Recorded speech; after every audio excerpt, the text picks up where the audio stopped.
y'all can hear me. I'm normally just do playthroughs and stuff. I don't talk that much to whoever's watching. A lot of people don't watch. Like I said, I'm just started out doing this. I wanted to go over a tier list for my family. I play family like 80% of the time, or we're victim. I love this game. This is a fun game. I ain't got Danny yet.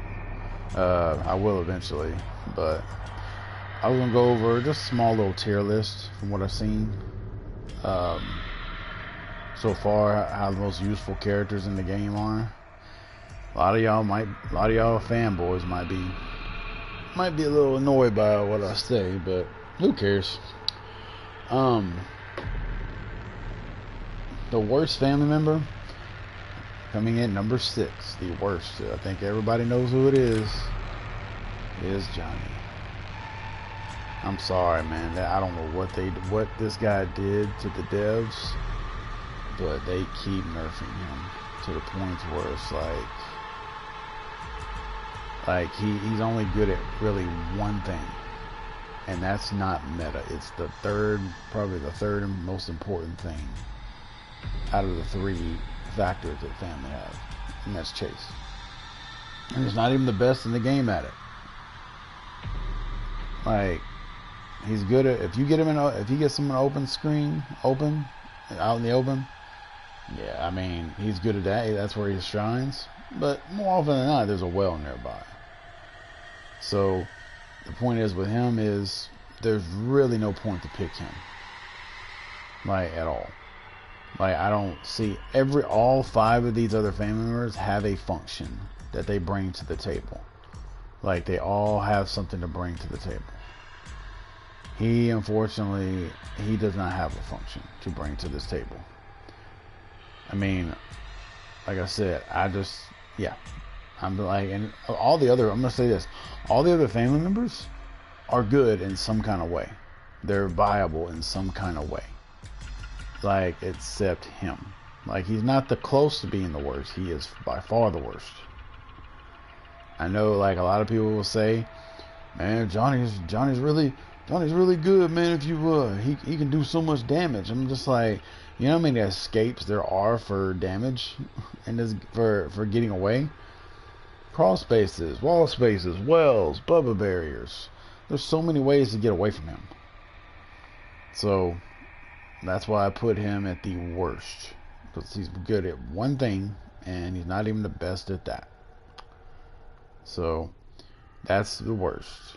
Now, when it comes to the next 5, it's gonna be very close. Well, not like the next 2, it's gonna be very close, and then it's gonna be a little closer after that. But Sissy is probably the next one. Doesn't mean she's bad at all. Trust me, there is so many uses you can have for Sissy. She is very good for the team. Blood harvesting is definitely the big thing for her. You can blood harvest with other people, but she seems to specialize in it, even though she can't get the best 2 blood harvest perks together. But it doesn't matter, because she can get let's see this build there. This right here, and this right here to get all together. And I bring, it's one of the this is the best grandpa perk in the game, and this is the second best grandpa perk in the game. And if you ever play someone against this, right here, this perk, it is very annoying as a victim to deal with. Of course, unless you're Connie. But there's certain builds you can have, basically a harvesting build with her. Look, harvesting and somewhat just chase. Not trying to kill somebody, basically, but just wear them down. She's good at that. And this right here, Scout, since her melee is a 10, I'm losing 1 point. So she her abilities, like, this is what I do with her. Her toxic cloud is really useful. You can't, like I said, like, bleed damage and toxic damage go through Anna's tank stuff. It drains the same no matter who you are. So it's very useful. Reason why she's not higher than 5 is because simple fact that lockdown is the meta of the game. Harvesting is probably the second. This is my opinion from playing this since launch, putting tons of hours in the game. Lockdown is definitely more important, but harvesting is definitely good. If you run her like on Slaughterhouse is her pretty much at her best map, I think. Because that map has more blood bags than any map in the game. At least I think it does. And a lot of crawl spaces too. So she's very good. It's very viable. Like every killer but Johnny is viable to me. But no map control does hurt her a little bit. Now,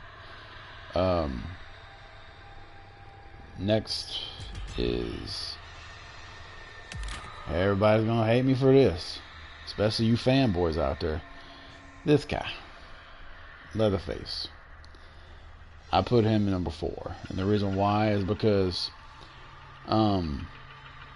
it's easier to get by with a Cook, Hitch, or Nancy than it would be to get by without Leatherface. And I've seen it plenty of times. I wanted to test it before I knew. We've been playing matches for the past 2 days without Leatherface, and we're doing better than we were before with him.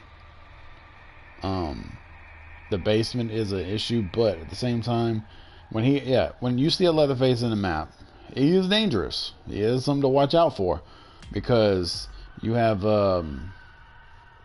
there's definitely something to watch out for, because he can basically one-shot you unless you're like Ana or somebody, or you have no cell or something. He is a threat. Don't get me wrong. He is a threat. Fastest, most powerful killer in the game.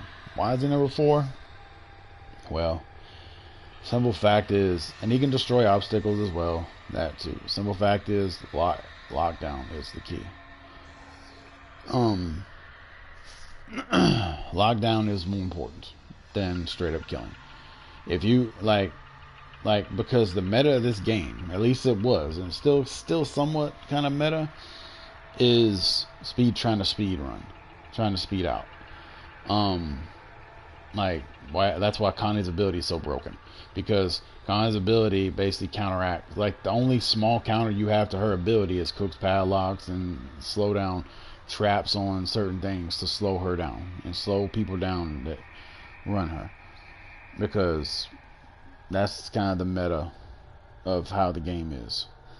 And Leatherface, yes, he can get kills in the basement, but that's why I put him above Sissy more often than not, just because of that, because he can get kills in the basement at the beginning, and he can do certain things no one else can do. He's a basically raw power type person. But we're talking about, this is a team game. This is a team game with 3 people. And as far as the team goes, he's viable, he's very good, but the other 3 are better. And I say the other 3 are better. And folks, you're probably gonna be like, man, why would you rank your Leatherface this low? It's because I played the game a long time. I know what works and what doesn't. From playing it, I put tons of hours in this game. I don't know how much y'all can check, but Leatherface is number 4 to me, just because of the fact that he is deadly, he is dangerous, but he can't go through crawl spaces, he can't go through wall spaces, and he has no lockdown.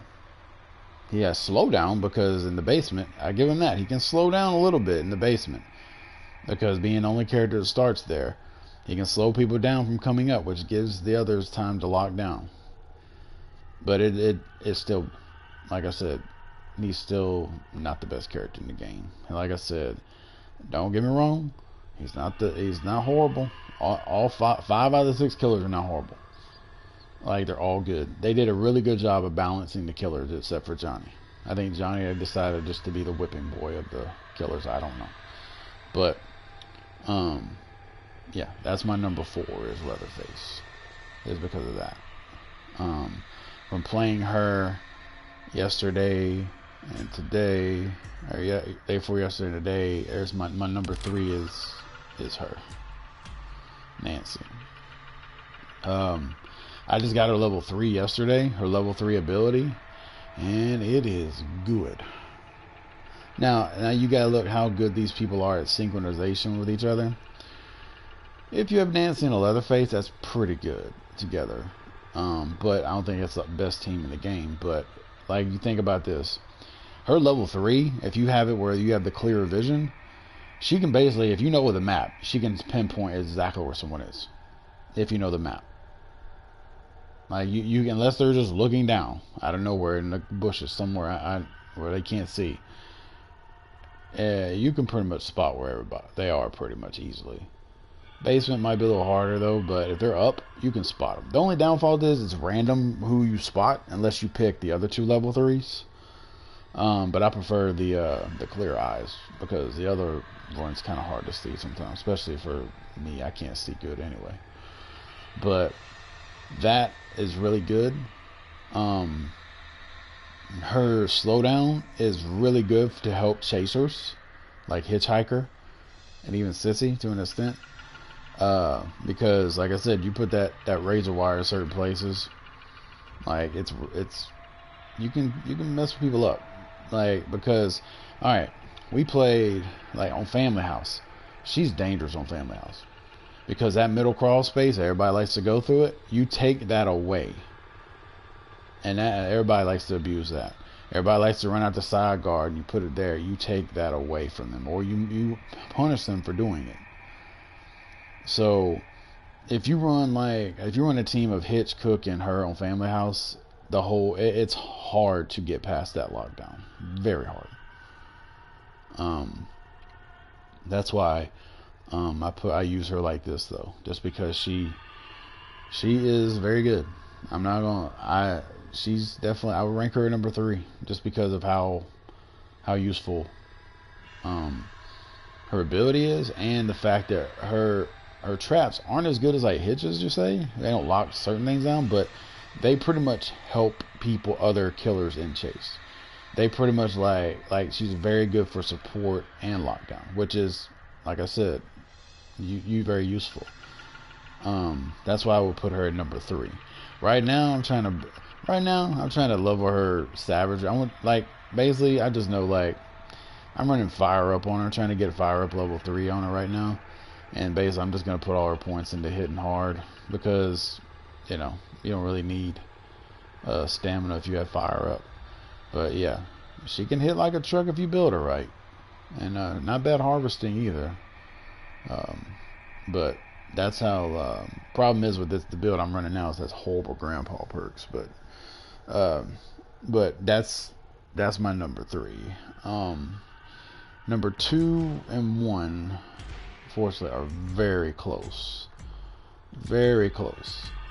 I'm almost willing to say they're almost 1A and 1B. It's very close. Because it used to be a little farther apart, but they nerfed Cook a little bit. I would probably say that it's rough. I mean, I'll go Hitch. I'll go Hitch at number 2. The reason why I'm going Hitch at number 2 is, alright, one thing I'll say this: best chaser in the game. The best chaser in the game. There's no comparison. He is the best person at applying pressure. May not do the most damage, but he applies pressure and stays on people if you play him right. And he has traps, which is lockdown. Very good lockdown. And if you bring certain builds on his traps, it's even like it punishes them so much for stepping in them. Plus Sissy can even poison them. But the only issue is one issue with him that probably puts him at number 2 for me is one perk from the victim side: Bomb Squad. That perk is kind of broken in a sense, because like I said, you just keep doing it over and over and over. Like, you can just keep on doing it. So when I see Bomb Squad, when I know I've done it before, like I used to do it. You can't do it now. I used to just pick someone else and then switch to Hitchhiker at the last minute because Bomb Squad was so annoying to deal with. People ran it, especially level 3. But even though if they pick your trap, like, cause if you watch your places very closely, you can still check your traps out with the family focus. If you see one's done, they still got to do a door or whatever is afterwards, and then you just reset your trap. Like on Family House, we'll trap the bottom of the stairs, both stairs. You see them undo the trap, you just do the trap again, and then you chase the person up there, and then they're basically trapped up there unless they want to jump out the window. So best chaser in the game. Traps are very, very good slowdown mechanic, very good lockdown mechanic, especially for Fuse. You just gotta get, but Bomb Squad, the perk, basically, I think makes Cook a little bit better. But it's like, you would never go wrong having this guy on your team. Never. He is, like I said, best chaser in the game, and he has lockdown. So that's what I would go for. I build him like this right now for mine. Yeah, definitely. And he go, like I said, he has certain builds you're not gonna lose him unless you well or go over a barrier. That's what I'm kind of sad about when it comes to Johnny. Johnny was made for chase, but hits is still way better than him at chase. He doesn't do the damage, but it doesn't matter for the damage. If you can just stay on somebody, you'll eventually wear them down. So it's more important to do that. So that's my number 2. My number 1, of course, is Cook. I still think Cook is the best, not by far, but I mean, he can't lock on like he used to, but his hearing is still good. I use it. It's not that big of a nerf. It didn't nerf into the ground. They just nerfed it where you couldn't just be overpowered with it and just highlight somebody for that long. He has naturally good savagery, so you can put points on his endurance if you want to. And he has decent harvesting as well. Hold on. He padlocks, security pins, unless you're Connie, which that's always a problem. You can lock things down pretty well with him, and he's the best lockdown killer in the game, and he's probably the best support killer in the game. It's close, but because of the hearing. And if you see someone chasing somebody, and you can cut them off and hit them, and dude, you can hit like a truck with them sometimes. So definitely, I would say number 1. But number 2 is not far behind. Not far behind at all. Those are still the top 2. But that's kind of like what I think about killers. Right now is definitely, like, we had an S tier, it'd be definitely Cook and Hitch, and then like A tier would be Nancy, and then B tier would be like Leather and Sissy, and then I wouldn't even have a C tier. I just put Johnny in D tier.